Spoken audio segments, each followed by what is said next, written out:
Gold, trusted gold buyers. మీరు తాకట్టు పెట్టిన బంగారాన్ని విడిపించి ఈ రోజు ఉన్న మార్కెట్ ధరకు కొనబడను.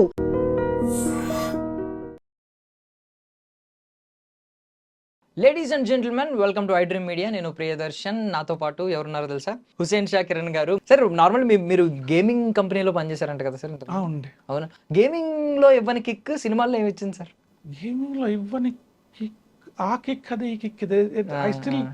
I love both of them equally. అది అందులో ఇవ్వని కిక్ అని కాదు.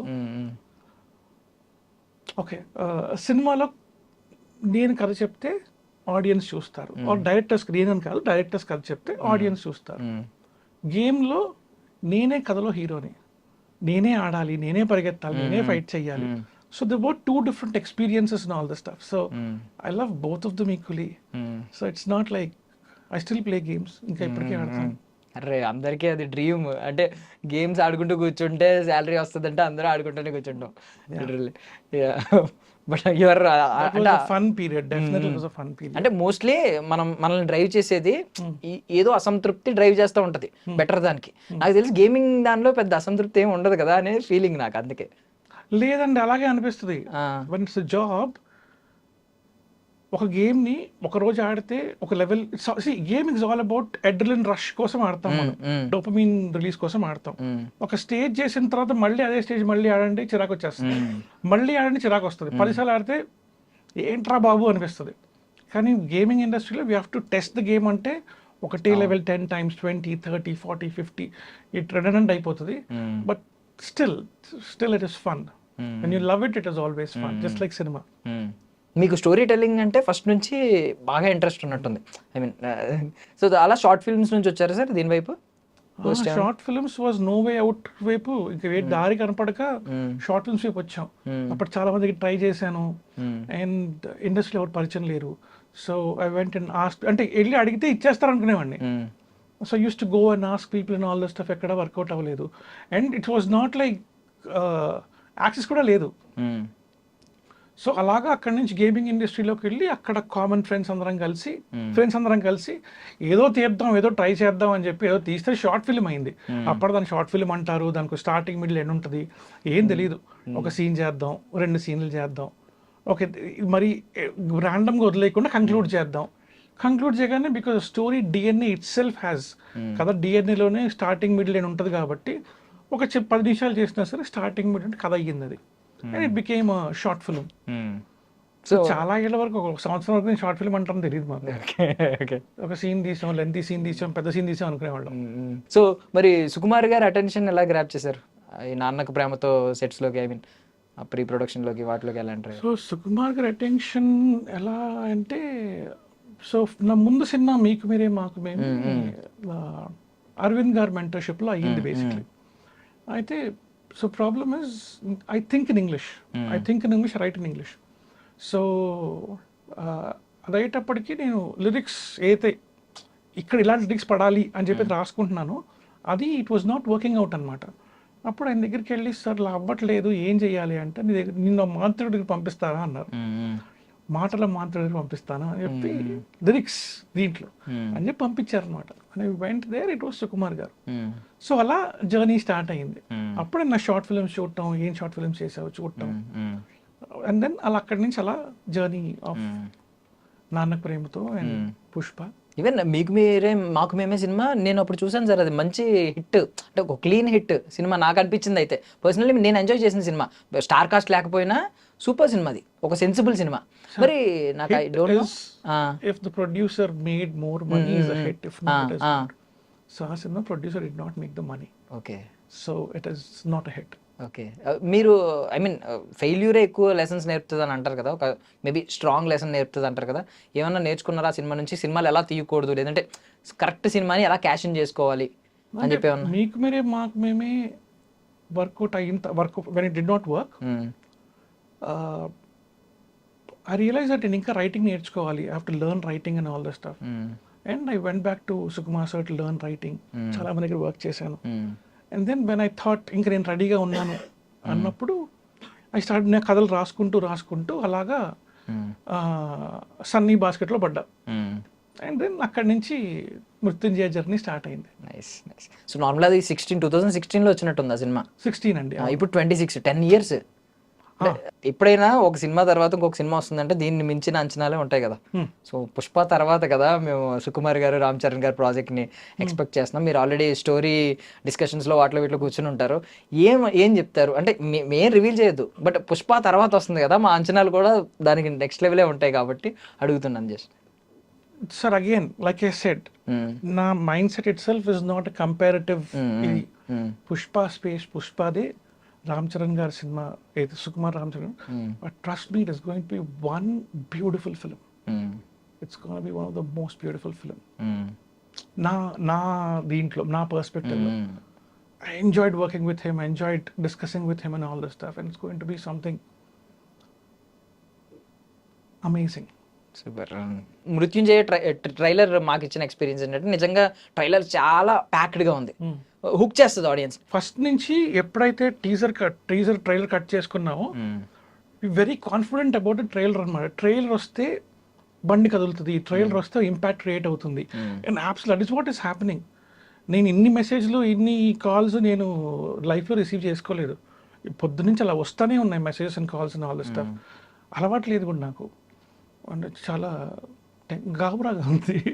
అంటే ఏదైనా ఒక సినిమా ఒక స్టోరీ చెప్పాలన్నా పర్పస్ ఏంటనేది మనం ఎస్పెషల్లీ చూస్తాం. ఇప్పుడు హీరో చాలా మంది ఏంటంటే విలన్ని ఇంట్రడ్యూస్ చేస్తారు, ఐ మీన్ విలన్ అంతే, అది ఎందుకు బ్యాక్ స్టోరీ చూపించరు. కొంతమంది బ్యాక్ స్టోరీ చూపిస్తారు. మీరు సర్ప్రైజింగ్లీ ట్రైలర్లోనే మేము హీరో బ్యాక్ స్టోరీ చూసేసాం ఎంతో కొంత. అంటే హీరో ఏదో పర్పస్ లేకుండా ఒక అమ్మాయి కోసం ఒక పాప కోసం వెళ్ళట్లేదు, బ్యాక్ స్టోరీ కూడా కనిపిస్తూ ఉంది. చిన్న చిన్న సేమ్ రిజెంబ్లెన్స్ అవుతుంది. సేమ్ అడగడం, అంకుల్ ఏంటి అంకుల్ మా నాన్న ఏం చెప్పి అడగడం, ఈయన్ని అడగడం కనిపిస్తుంది, ఒక పర్పస్ కనిపిస్తుంది. విలన్ విషయానికి వస్తే మీరే ఎలా ఆలోచిస్తారు? యాంటాగనిస్ట్ని ఒక నెగిటివ్ క్వాలిటీస్తో దింపేస్తారా, లేదు యాంటాగనిస్ట్ కూడా బ్యాక్ స్టోరీ ఉండాలి, అది ఆడియన్స్ చూడాలని కోరుకుంటారు? Antagonist back story choice of the story అండి. ఇప్పుడు ఇలాంటి సినిమాల్లో నాకు ఎంత యాంటాగనిస్ట్ గురించి తెలియకపోతే వాడు అంత మిస్టీరియస్గా ఉంటాడు. He'll be that mysterious. వాడు చేస్తున్న పనులు కానీ, వాడు ద వే హీ స్పీక్స్ కానీ, వే హీ డస్ థింగ్స్ కానీ, దాంతో ఆ మిస్టరీ అనేది, ఎనిగ్మా అనేది కంటిన్యూ అవుతూ ఉంటుంది. అండ్ అలాగని చెప్పి it's not like it's not going to be just random in all this stuff. Back story ఇది ఉండదు కానీ, but you'll understand the character much better as the story progresses. And one thing I believe is, one thing I always see is, the stronger the villain, the better the hero has to, the steeper the journey for the hero. Anta ethekkali. So yeah, and I'm pretty sure chin nuances lo kuda you will see that, you know, the villain has to be feared. ఈడేదో చేస్తాడ్రా బాబు అనే fear అయితే ఖచ్చితంగా వస్తుంది. Very అంటే it's not like పెద్ద activity కూడా కాదు, small this థింగ్స్లో మీకు ఆ ట్రేసెస్ కనిపిస్తాయి. From the very beginning also we wanted somebody to give that Enigma ఇంట్ దట్. అంటే ఇప్పుడు మీరు అన్నారు కదా, not always a known villain will be more terrifying. An unknown person will, ఆడెవడో తెలియకపోతే ఇంకా భయం వేస్తుంది. ఏం చేయగలడు, వాడి పవర్ ఏంటో, వాడు ఎంత మ్యాడ్నెస్ ఉందో, వాడి పర్ఫార్మెన్స్ ఉందో మనకు తెలియదు. So those people carry more weight some times. That is what will work in our favour in this film అనుకుంటున్నా. So cat and mouse game ఉంటుందండి. It is going to be a cat. So NTR గారు trailer చూసి ఏమన్నారు sir? NTR గారు loved it అండి. మృత్యుంజయ అనే title వినగానే నాకు మళ్ళీ సంథింగ్ ఏదో మైథాలజీ బేస్డ్, ఐ మీన్ ఏదో ఉంటదేమో రెఫరెన్స్ అనే ఫీలింగ్ వచ్చింది. ఉందా సార్ ఏమన్నా? లేదు, mythological reference, nothing to do with mythology and all this stuff. See, my understanding completely, నిన్న టీజర్ లాంచ్ అప్పుడు కూడా చెప్పాను, మై అండర్స్టాండింగ్ ఇస్ మృత్యు అందరికీ వస్తుంది. Everybody dies, everybody has to die. But దానికి భయపడకుండా, దాని గురించి అది వస్తుంది అని తెలిసినా సరే దాన్ని ఎదురెళ్ళేవాడే మృత్యుంజయుడు. అంటే వెన్ డెత్ కమ్స్, నిజంగా డెత్ అనే మనిషి అయితే దాన్ని ఓపెన్ ఆర్మ్స్తో ఐ యాక్సెప్ట్ యూ అని భయంతో కాకుండా స్వీకారం చేసేవాడే the one who accepts it. is somebody who has defeated death, or it's not defeating death, it's about winning defeat is negative word, it is more winning. జైర్లోనే ఉంది మృత్యుంజయ అని చెప్పి. మన సినిమా పేరు మృత్యుంజయ అండి, జయ కాదు, Mrityunjay. So the one who ఎంత death వస్తుంది తెలిసినా సరే ముందుకు వెళ్ళేవాడే, దాని ఎదురెళ్ళేవాడే. That is what Mrityunjay means to me, Mrityunjaya means to me. Some that always bothers me with respect to, ఒక మనిషి చనిపోతే he fought with cancer and he died, and cancer అతను డిఫీట్ చేసింది అంటారు. I don't get that emotion right. Defeat చేయటం ఏంటి? Why it's you know, emotion itself is a wrong emotion for me. He fought with cancer or he fought with the disease, ఆఖరికి మృత్యు ఆయన defeat చేసింది అంటారు. He accepted it. చనిపోయే క్షణం ముందో, చనిపోయే నిమిషం ముందో, రోజు ముందో, ఏదో పాయింట్లో we accept that. And defeat అనేది ఏదైతే ఉంటుందో, that is the last sentence that man is attached to it. That is a very wrong sentence to be, wrong word to be. ఇన్ని సక్సెస్ఫుల్ కొట్టిన మనిషి ఒక లైఫ్ బతికి పిల్లల్ని చేసి, ఎనీ పర్సన్ ఇన్ని చేసిన తర్వాత దాంతో ఓడిపోయాడా? That is what your staggering with. That was the one that pricks you a lot. ఇన్ని గెలిచిన తర్వాత ఒక్కదానికి ఓడిపోయాడా అని. I don't think that is what he won. ఇన్ని సక్సెస్ఫుల్ కొట్టిన తర్వాత హీ యాక్సెప్టెడ్, రా తీసుకెళ్ళి అయిపోయింది, my job is done. So అలాగా somebody who accepts death with open arms is Mrityunjaya for me. That is all that my understanding is. So it's not defeating, winning అన్నారు కాబట్టి మీరు కూడా బాక్స్ అది ఆఫీస్ విన్నింగ్ కూడా కాదు. It is not defeating, it's accepting. ఇది inevitable. నేను అందరూ చచ్చిపోతాం, everybody dies. when it's not nobody lives forever, everybody dies.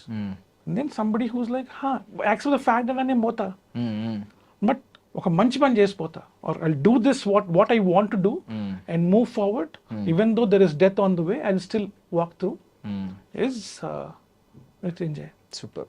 So ఆ టైటిల్ ఇట్ సెల్ఫ్ ఎండింగ్ లో జై ఉంది కాబట్టి ఆ విన్నింగ్ మీకు బాక్స్ ఆఫీస్ లో కూడా కనిపించాలని మనస్ఫూర్తిగా కోరుకుంటున్నాను sir. Thank you so much for your valuable time.